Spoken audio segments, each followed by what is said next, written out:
As circunstâncias da vida fizeram de Florianópolis, deram a Florianópolis, na verdade, uma singularidade muito grande. Foi aqui em Florianópolis que o Guerreiro Ramos pôs em concreto um projeto de curso de mestrado em planejamento governamental. E aqui acolheram um conjunto de ex-alunos do Guerreiro.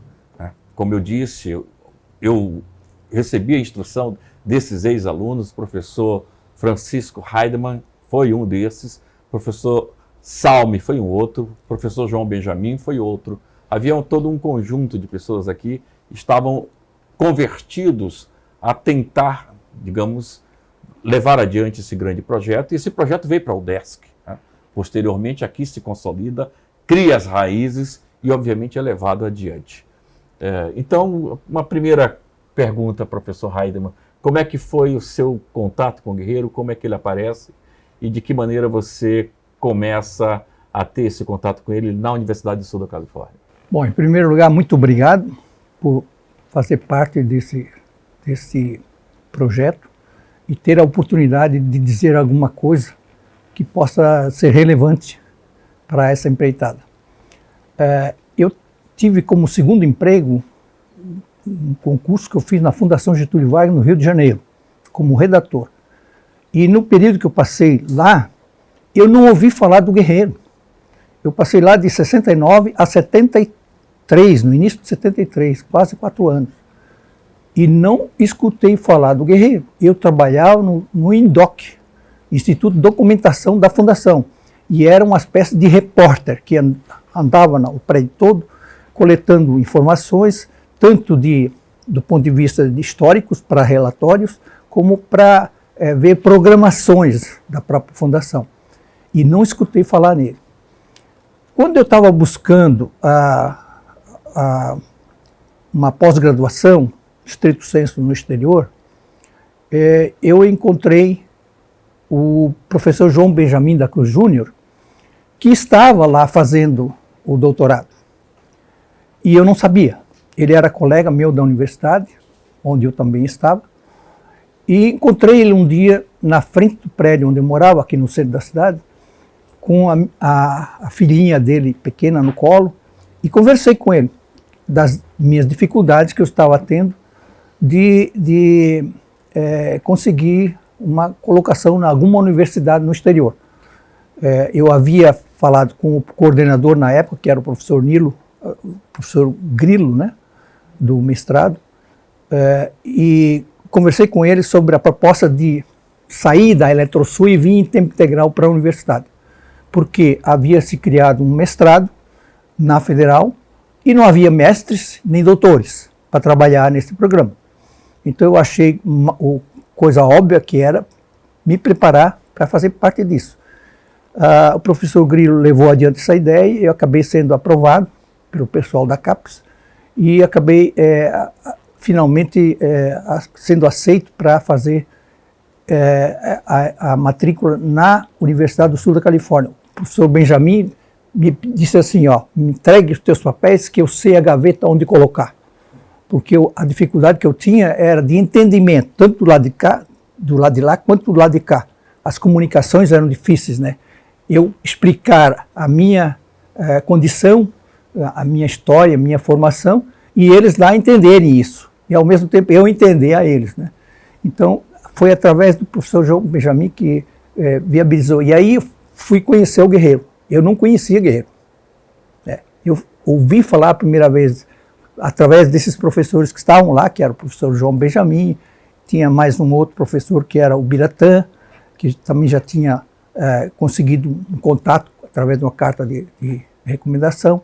E assim eu ouvi falar do Guerreiro e fui para lá. E tive um contato curto com ele. Aliás, tanto o professor Salmo quanto eu não tivemos um convívio muito longo, porque ele faleceu muito cedo. Nós chegamos lá no começo do semestre do outono de lá, setembro, né, de 79, e ele faleceu em abril de 82. Quer dizer, nós tivemos um convívio com ele depois de concluir a parte de mestrado que a gente aproveitou para fazer, no meu caso, sobretudo, para me familiarizar um pouco mais com a língua, né? E aí já foi um certo tempo, né? Quando finalmente eu tive o contato com ele, que foi o primeiro contato, foi no ano de 80, no segundo semestre. E fiz uma disciplina com ele, chamada Management of International Resource System, gestão do sistema internacional de recursos, pela perspectiva ecológica, né? Recursos aí não era recurso financeiro, era recurso real, recurso da natureza, né? E lemos pela primeira vez, nós, né? Lemos pela primeira vez o livro dele, ainda em formato manuscrito. Então, era uma xerox. Então, eu fiz uma xerox e anotava na página esquerda, em branco, tudo o que estava do lado direito, em inglês. Então, a dificuldade era não só inglês, era a linguagem inovadora. Era uma linguagem totalmente nova. E nós não tínhamos formação para acompanhar aquilo com facilidade. Era uma dificuldade muito grande a gente acompanhar isso. E no conjunto da literatura que ele apresentou nessa disciplina, estava o livro dele. E o livro dele, levamos 2 semanas para ler, né? Quando terminou esse período, 2 semanas, ele me convidou para passearmos no campus, né? E para conversar. E aí ele olhou para mim assim, na frente da Doheny Library, né? Me perguntou assim, e daí, o que você achou? Eu fiquei muito encabulado, né? De confessar a minha ignorância, e disse, olha, eu entendi alguma coisinha, mas para mim é uma retomada, porque o meu histórico de curso superior em administração tinha sido uma decepção. Eu me formei na Cândido Mendes, do Rio de Janeiro, e levei uma tremenda decepção com aquele curso. Claro que a decepção veio em função de uma experiência anterior em filosofia, que eu ainda havia feito enquanto estudante de seminário, né? Então, eu tinha uma formação já em filosofia, então eu entendia conceitos como sofista, né? Aquela briga que tinha lá entre Platão, Aristóteles, Sócrates com os sofistas, né? A busca da verdade, a busca da opinião, da crença, se apoiar, buscar a verdade ou não, buscar convencer ou não, né? Aquela tensão que existia entre esses dois mundos, né? Isso eu entendi. Então, eu entendi alguma coisa. E eu resumi com essas palavras. Para mim, é uma retomada. E foi. Eu acho que até hoje, se ele me fizesse essa pergunta, eu diria a mesma coisa que eu disse naquela época. Porque foi. Porque mudou a minha vida. Dali para frente, passei a tomar um rumo totalmente diferente. Eu que era professor parcial aqui da Universidade Federal, e trabalhava com a área financeira, né? Quando eu voltei, abandonei toda essa área, apesar de ter recebido a oferta de lecionar a administração de materiais, quando eu cheguei de volta do doutorado, né? O que eu achei uma aberração, mas quem era eu na estrutura dentro da organização para recusar, né? Mas eu acabei não lecionando, eu consegui isso. Então, o meu primeiro contato foi esse com o Guerreiro. Foi um período curto, eu tive mais 2 disciplinas com ele, uma que era Ecologia e Administração Pública, não me lembro bem o título, mas era um grupo pequeno, e tinha uma que, se não me engano, se chamava Autores Desconhecidos de Administração Pública. Esses autores desconhecidos eram Platão, Aristóteles, né? Não é nada mais, nada menos que esses autores, né? Então para mim foi um achado, na verdade, mudou a minha vida, mudou totalmente a minha vida.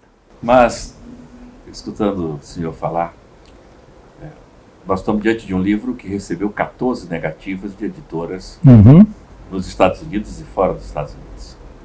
Uma dessas negativas dizia, inclusive, que o livro não era adequado ao métier acadêmico norte-americano do campo da administração.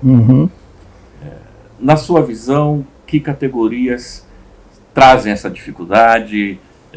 Que guia de leitura você pode nos oferecer e de que modo uma pessoa que está tomando contato com as ideias do Guerreiro Ramos, de modo inicial, pode se atrever a esse enveredamento, professor Heidler? O Ariston lembrou aqui uma questão que é fundamental, que perpassa toda a obra do Guerreiro, que é essa noção da tensão existencial. Isso está lá desde o começo, como poeta, até o Canto de Cisne dele, que é essa obra. Com a diferença que essa obra aqui é uma espécie de síntese, é um argumento, como dizia um crítico, um crítico canadense, se referiu a essa obra como um argumento por citação, que pode ser interpretado positivo ou negativamente. Positivamente, você, quando diz isso, você está dizendo que esse autor não está sozinho. Ele tá calçado em cima da academia, em cima da scholarship. É ali que ele está calçado. E, portanto, como é que você vai questionar essa obra? E, por outro lado, negativamente, porque é muito difícil de ler. É muito complicado, porque cada frase que tem aqui é uma tese. E cada tese tem que ser entendida. E como é que você vai entender uma tese se ela está expressa apenas numa ou duas frases? Você vai ter que buscar os autores na origem.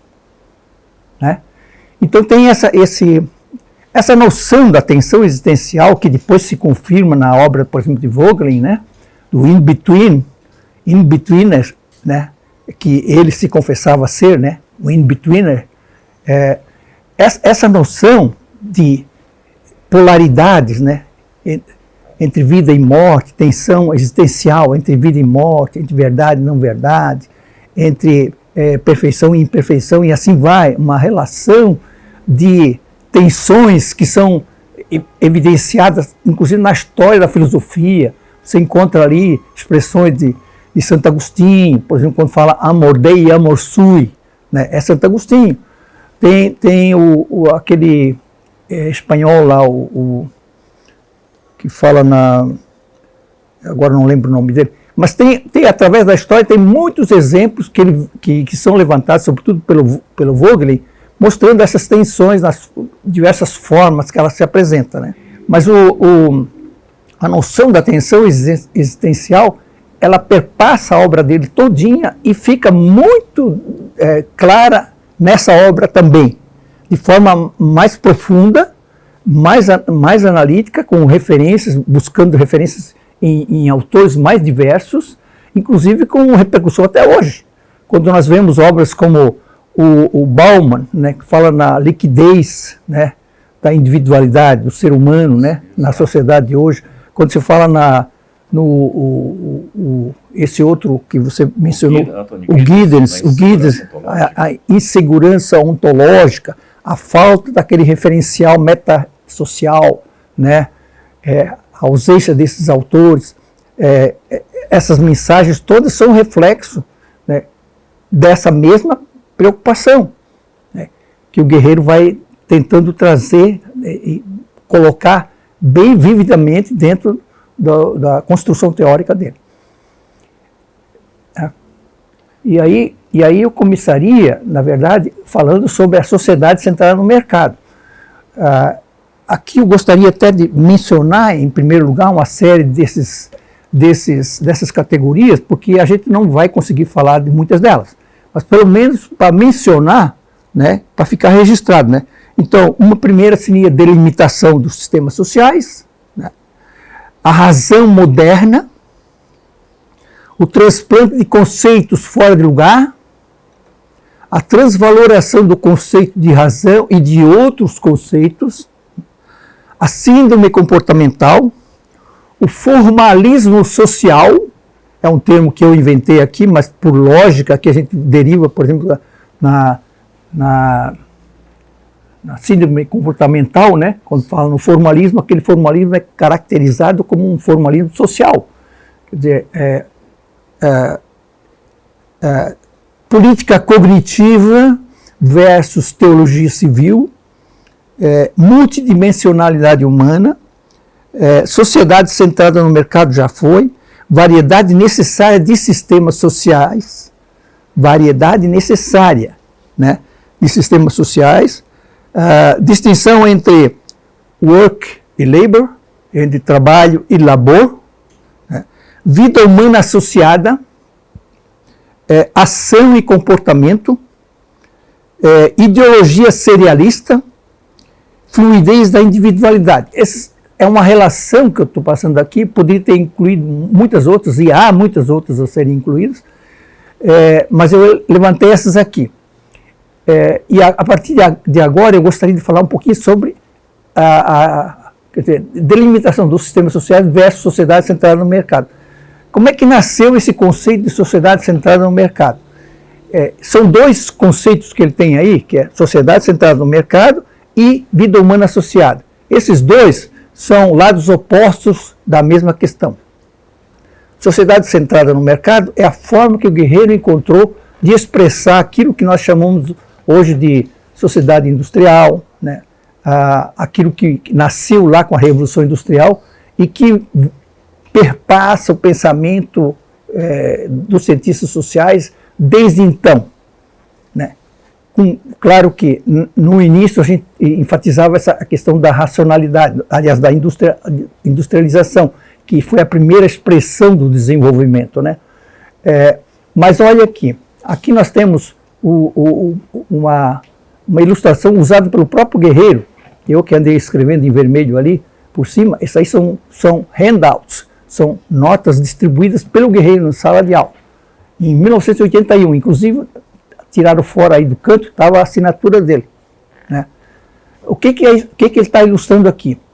O período industrial versus a sociedade anterior, a pré-industrial ou não industrial, porque o período não industrial pode perdurar apesar daqueles segmentos, daquelas histórias particulares em que se passou para um industrial, né? Quer dizer, aquelas partes do planeta, do mundo, que evoluíram para uma industrialização, nem todas elas saíram da condição de não industrial. Elas continuaram sendo não industriais. Então, no primeiro caso, esse gráfico aqui está mostrando o quê? Aquele círculo pequeno lá dentro é o mercado. E o mercado está contido na sociedade. Quer dizer, a sociedade contém. E ele continha de tal maneira que até no sentido de política pública, mulheres e crianças eram proibidas de entrar no mercado. Porque mulheres e crianças eram vistas como salvaguardas da moralidade pública, né? Eram proibidos. Não podia entrar lá. Por quê? Porque lá tinha a linguagem do mercado, lá tinha a linguagem da enganação, lá tinha a linguagem da ludibriar, né? De levar vantagem. E tudo isso era desvantajoso para a harmonia da sociedade. Quando vem a Revolução Industrial, essa lógica se inverte. E o mercado toma a sociedade inteira.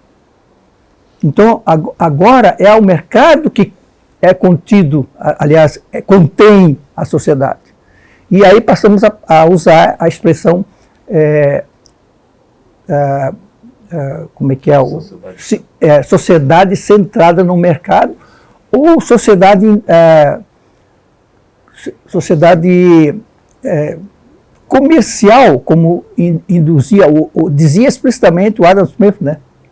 Sociedade comercial, né? Então, aqui nós temos, e aí passa para o seguinte, para ver o que tem ilustrações, né? Uma sociedade pré-industrial, aqueles pequenos segmentos aí na legenda significam esses termos que estão aí. Então tem a sociedade lá em cima, a firma, a empresa, o job são empregos, você vê que lá primeiro lá quase não tem empregos, a household é economia doméstica, né? O craft é artesania, artesanatos, então tem muito artesanato naquele primeiro quadro, e o homeless indivíduos que estão na rua, que estão fora do sistema, né? Estão sem casa. E no industrial já se muda bastante esse quadro. Então você tem na organização da sociedade por exemplo, um número maior de firmas, né, de jobs, sobretudo, aliás, empregos, né? Empregos tem muito já, uma quantidade enorme, né? Aí vem a proposta do Guerreiro contra isso. É a vida humana associada para contrapor ao sistema de mercado, né, à sociedade de mercado. Professor Heidemann, você apresentou aqui duas figuras que denotam dois momentos. O momento pré-industrial e o momento industrial. Nós sabemos que o diagnóstico weberiano deste momento histórico da sociedade é que há aí um grande processo de racionalização da vida, e essa denúncia. E o Guerreiro se diz como um dos grandes intelectuais que compreendeu muito bem Weber. De que modo entra Weber nesse diagnóstico e como aparece a racionalidade e a razão, especificamente na solução que o Guerreiro trará a este problema? O Weber é nascido em 1860, se não me engano, e faleceu em 1920, vítima da pandemia. E ele viveu essa transição do século que foi uma sociedade de mercado mais forte, mais marcante, que foi o século XIX, e passou o início do século XX, com a Primeira Guerra Mundial. Ele faleceu ali no final da guerra, logo depois da guerra, né? E entendeu muito bem a dinâmica dessa sociedade nova que tinha aparecido ali, que era conhecido como sociedade industrial, né? E que o Guerreiro chama de sociedade centrada no mercado, né? Que é a mesma questão, só que em momentos diferentes e com nuances diferentes, é a mesma coisa. Ele se sentia numa condição de perplexidade diante dessa realidade do sistema industrial. E só o fato de ele se preocupar em distinguir entre uma racionalidade de cunho valor, né, e de cunho de propósito, de fins né, funcional, que a gente chamaria de funcional, ele não usou esses termos, mas ele usou a palavra Wertrationalität e Zweckrationalität, dois termos alemães. Racionalität é racionalidade, e Wert é valor, e Zweck é propósito, né? Então ele usou esses termos. Quem depois afinou esses termos e passou a estabelecer a linguagem da racionalidade funcional e racionalidade substantiva foram outros autores que seguiram-se a ele. Mas o fato de ele ter se preocupado com isso mostrava que ele tinha entendido profundamente e se sentia numa condição de perplexidade profunda diante disso. Ele chegou a trabalhar, ele não conseguiu levar adiante a ideia de criar uma ciência social baseada na Wertrationalität, naquela racionalidade de valor ou substantiva, como a gente diria hoje, mas ele conseguiu estabelecer um ponto de referência.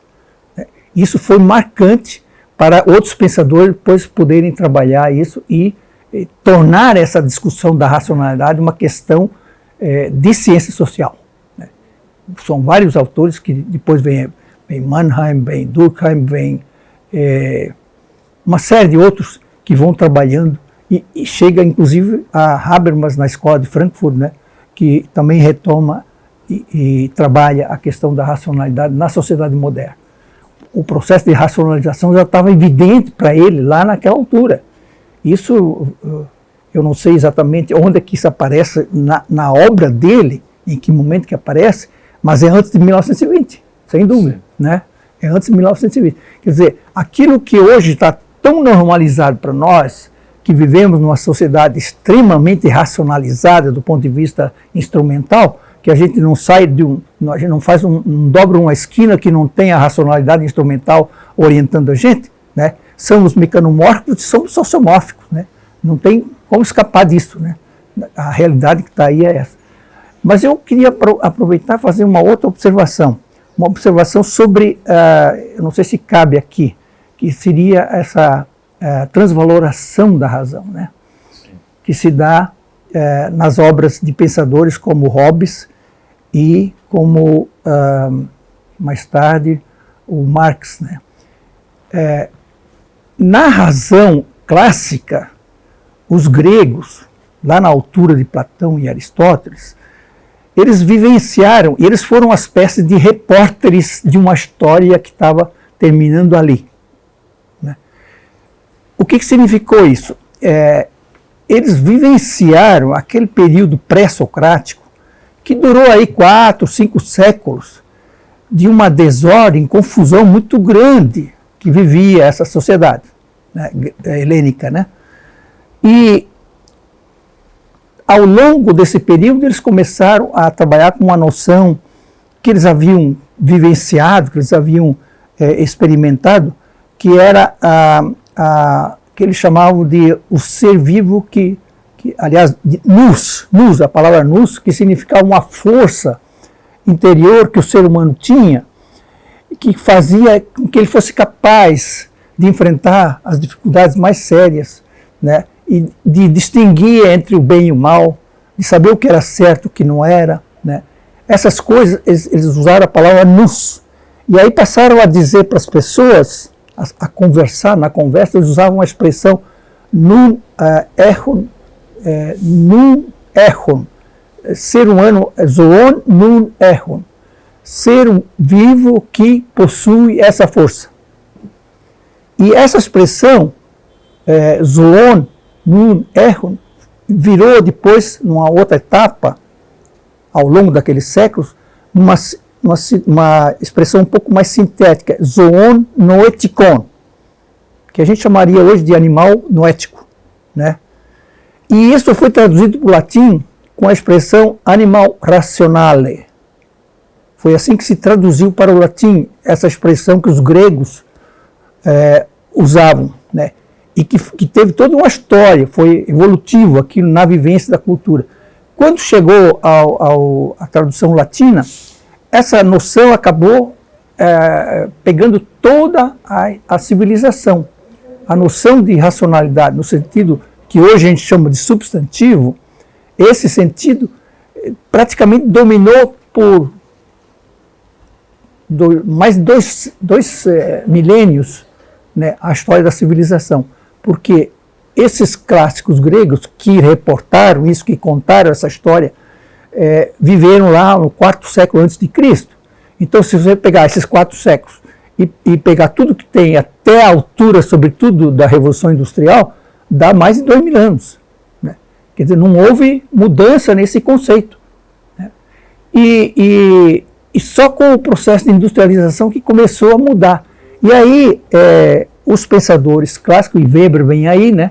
Weber vem aí num período um pouco mais para o final do século, começo do novo século, ele sente esse incômodo, né? E manifesta uma preocupação em dizer, olha, o conceito de razão mudou, tem um outro sentido. Né?